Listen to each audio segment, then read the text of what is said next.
The beautiful grounds here at Parmarth Niketan are just filled with so many wonderful opportunities to see and to learn so much about the history, the spiritual tradition, all of the teachings of the Indian spiritual culture. So today is the very sacred and very special day of Narad Jayanti. And we'll walk over to where we have our 24 Avatar, the 24 incarnations of Bhagwan Vishnu. And when we get here then, I'll share the great story of the sage Narad Muniji. On this beautiful day of Narad Jayanti, I'll share with you my personal favorite story. Narad Muniji was a divine sage, the bringer of light, of wisdom, of so much. He was the composer of the Bhakti Sutra, the teaching on love and devotion, and such an extraordinary element and asset to our scriptures and to our spiritual tradition.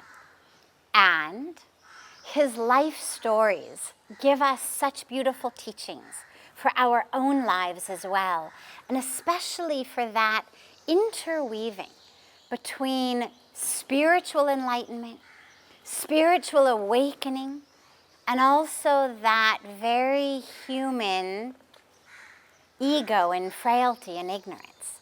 So here's my favorite story. Naradji one day was meditating in this sacred garden of Tapovan that Lord Shiva had specially blessed, that whoever meditates in this beautiful garden cannot be disturbed. But Naradji didn't know that there was this great boon by Bhagwan Shiva. He's meditating, and as he's meditating, undisturbable, Lord Indra sees this and thinks, my God, he should not become so powerful. So Lord Indra sends down Agni, Varun, Vayu, fire, rain, wind, all of the elements to disturb in some way Narad Muniji. But nothing disturbs him. Finally, Indra sends down the god of love to try to disturb him with beautiful dancing ladies, but nothing disturbs him.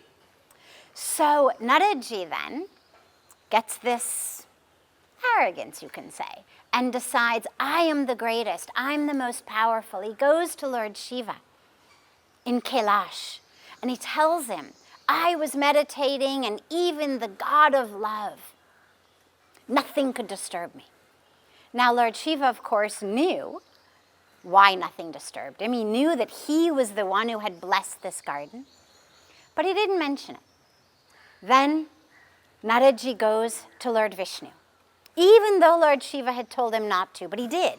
The same thing happens when we're full of pride, ego. We think, I am everything. I've done everything. We want to tell everyone, make sure everyone knows how great we are. So he goes to Lord Vishnu, and he tells him about his great feat. So Lord Vishnu smiles.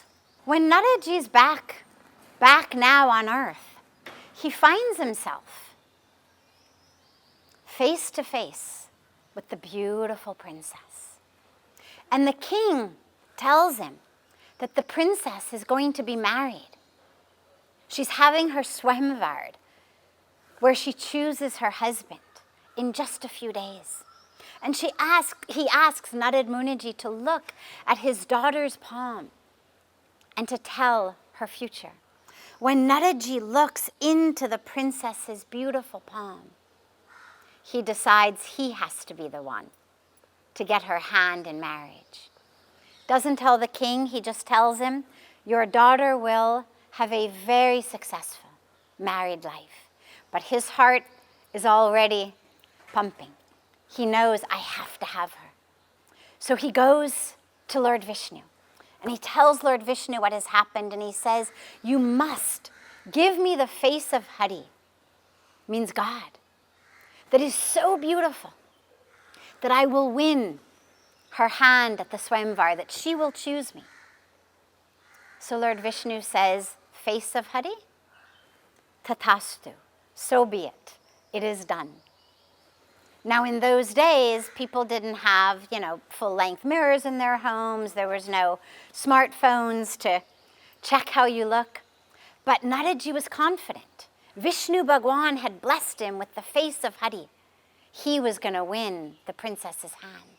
So the day of the Swamvar comes, and he gets in his line with all of the other suitable bachelors. And the princess walks down with the flower garland, because in those days the tradition was whoever she chooses, she places the garland over the head. So Naradji is convinced, today's my lucky day, and he's just waiting for her to place the garland over his head. But she passes him right by, and that too with a little chuckle, maybe even a twinge of a snicker. Naradji can't believe it. What's happened? How could she not choose him? Finally, when he sees his face in the reflection of a river, he realizes that Lord Vishnu has tricked him. He's given him the face of a monkey. Turns out that Hari not only is the face of God, but the word also means monkey. And so Lord Vishnu had given him the face of a monkey. So naturally he's furious, and he storms back to Lord Vishnu. And he says, how dare you? How could you do this to me? But Lord Vishnu knew. He knew that Naradji was needed to bring this wisdom to the world, that Naradji was needed to bring the Bhakti Sutra, that Naradji's dharma was not supposed to be just married to the princess, stuck in the four walls of a castle, but that his dharma was different. His dharma was vaster and greater and bigger than just to be this beautiful princess's husband, than just to fulfill his sensual desires. So he explains to Naradji, this was not your dharma. Your dharma is to give the world this great wisdom, this great inspiration, this great love and great devotion. And the same thing is true for us. So many times in our life, the story has so many beautiful messages about arrogance and ego, about taking credit for that which really is due only to the grace of God. Naradji's ability to meditate undisturbed was just due to Lord Shiva's blessing over the garden. And in our lives also, that which we are able to attain, achieve, acquire, master, is due to God's grace. But so frequently we also think, I'm the doer. I'm the one who made it happen. And this story reminds us of the great perils of falling into the illusion of ignorance. But it also gives us a beautiful story of dharma. Because sometimes we want something so badly. We think, I'm meant to have this. I have to have it. Like Naradji was just intoxicated by desire for the princess, by her beauty, by yearning. And so many times in our life we think, I want this so much. We even pray to God, give it to me. And if we don't get it, we become furious like Naradji. How dare you not give it to me? I'm good. I'm devoted. I deserve it. I'm entitled. Without actually asking, what is my dharma? Really is my dharma to be the receiver of that boon that I thought I wanted? Or does God actually know better? Is there actually a deeper, higher purpose for me than just the prize that I've set my sights on?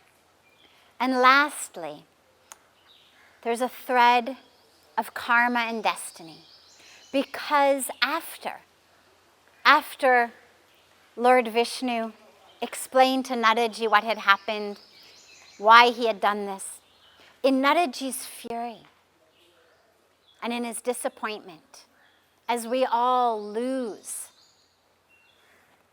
our calm, lose our compose when we are angry, Naradji cursed Lord Vishnu, that as he had given Naradji the face of a monkey, Lord Vishnu was going to lose his beloved, the same way that Naradji had lost his beloved princess, that Lord Vishnu was going to lose his beloved and need to call upon the monkeys, that he was going to have to become friends with the monkeys in order to get his beloved back.